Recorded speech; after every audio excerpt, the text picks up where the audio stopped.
Assalamualaikum warahmatullahi wabarakatuh. Kita dari kelompok 3 akan menjelaskan bab 3 tentang laporan keuangan konsolidasian. Kelompok kami terdiri dari Rehan, Nawalia Alaidrus, Rati Hinda Melati, dan Tasmiyatur Rahmah. Kombinasi bisnis melalui perolehan saham. Definisi kombinasi bisnis menyatakan ialah adalah transaksi di mana pihak pengakuisisi memperoleh kendali atas bisnis lain. Pihak pengakuisisi mengambil alih aset, kewajiban, dan karyawan pihak yang diakuisisi. Memperoleh kendali adalah salah satu elemen kunci dari transaksi. Suatu perusahaan dapat memperoleh kendali atas perusahaan lain dengan mengakuisisi aset dan liabilitas atau dengan mengakuisisi ekuitas yang signifikan. Akuisisi merupakan penggabungan dua perusahaan atau lebih menjadi satu dengan cara menyatukan saham aset maupun non-aset. Ada entitas pelaporan yaitu unit pemerintahan yang terdiri dari satu atau lebih entitas akuntansi yang menurut ketentuan peraturan perundang-undangan wajib menyampaikan laporan pertanggungjawaban berupa laporan keuangan. Selanjutnya ada prosedur konsolidasi. Prosedur konsolidasi termasuk penggunaan kertas kerja dibuat untuk menggabungkan akun-akun dari induk dan anak-anak perusahaan sehingga tampak sebagai entitas tunggal. Nah, prosedur penyusunan laporan keuangan konsolidasi yang pertama ada menggabungkan item sejenis seperti aset, liabilitas, ekuitas, penghasilan, beban, arus kas, dan dari entitas induk dengan entitas anak. Yang kedua, menghapus atau mengeliminasi jumlah tercatat dari investasi entitas induk di setiap entitas anak dan bagian entitas induk pada ekuitas setiap ekuitas anak. Terdapat dalam PSAK 22 tentang kombinasi bisnis anak dan bagian kombinasi bisnis yang menjelaskan bagaimana menghitung setiap goodwill terkait.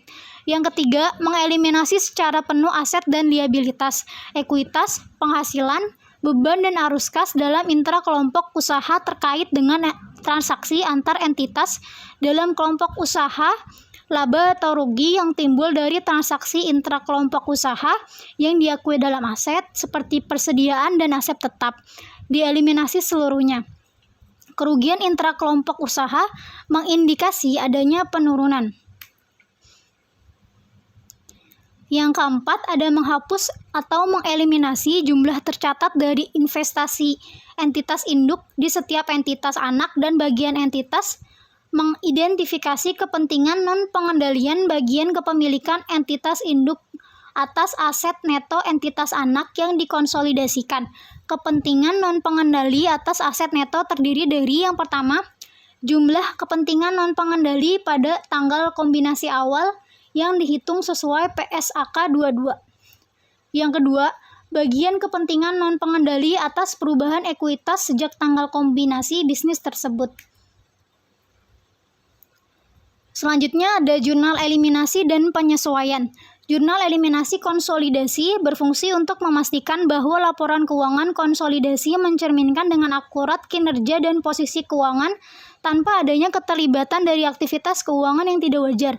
Penyesuaian yang perlu dilakukan dalam proses konsolidasi rekening sekelompok organisasi jika terdapat transaksi intragrup seperti penjualan dari satu anak perusahaan ke anak perusahaan lainnya, maka laba atau rugi yang timbul dari transaksi tersebut harus dikeluarkan dari laporan keuangan konsolidasi.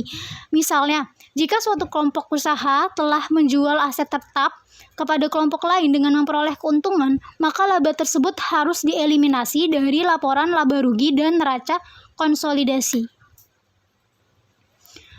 Secara ringkas, prosedur eliminasi dan penyesuaian dalam penyusunan laporan keuangan konsolidasi adalah sebagai berikut. Yang pertama ada investasi. Nah, prosesnya yaitu akun investasi dieliminasi dengan ekuitas entitas anak.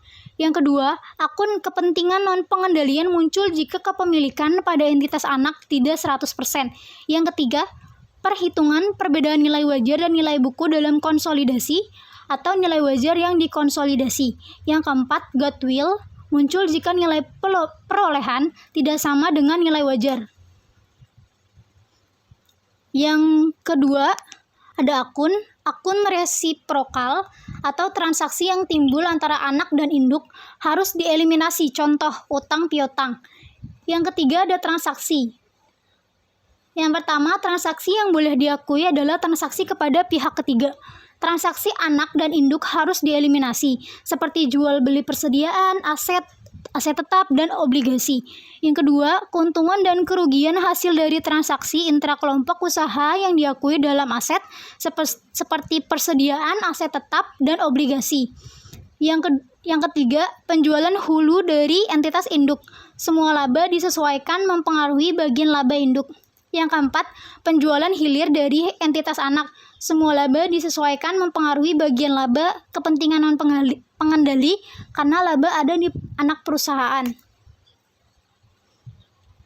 Oke, di sini ada contoh laporan konsolidasi PT Ugal-Ugalan Group 31 Desember 2021. Di sini terdiri dari akun PT XYZ dan PT DEV.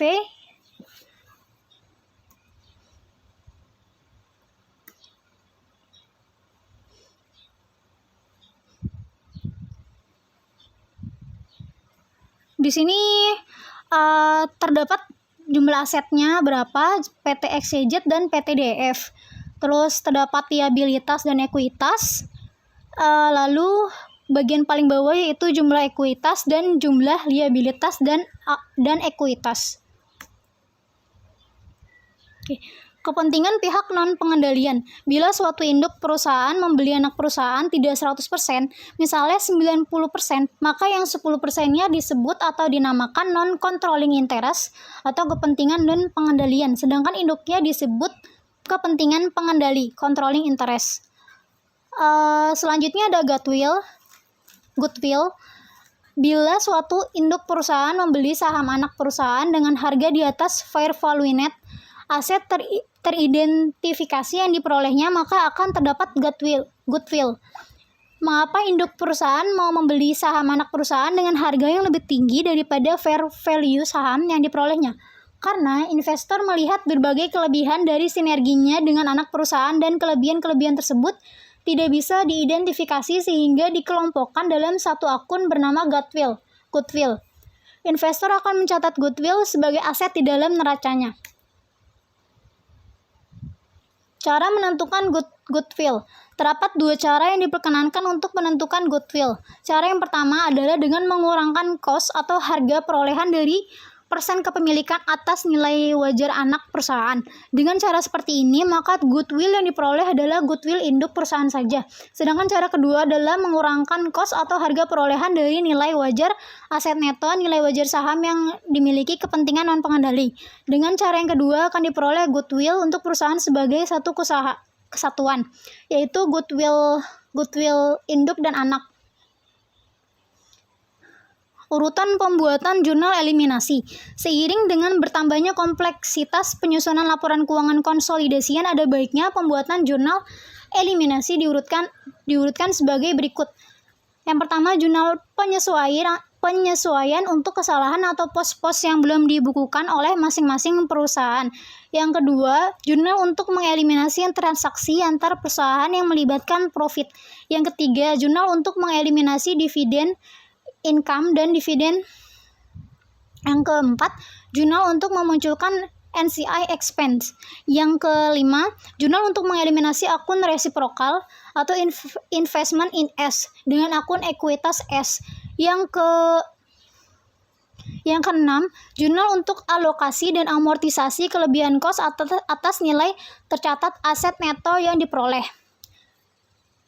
Yang ketujuh, jurnal untuk mengeliminasi akun resiprokal lainnya seperti hutang-hutang, interest expense, dan interest income. Oke. Sekian penjelasan dari bab 3. Kurang lebihnya mohon maaf. Wassalamualaikum warahmatullahi wabarakatuh.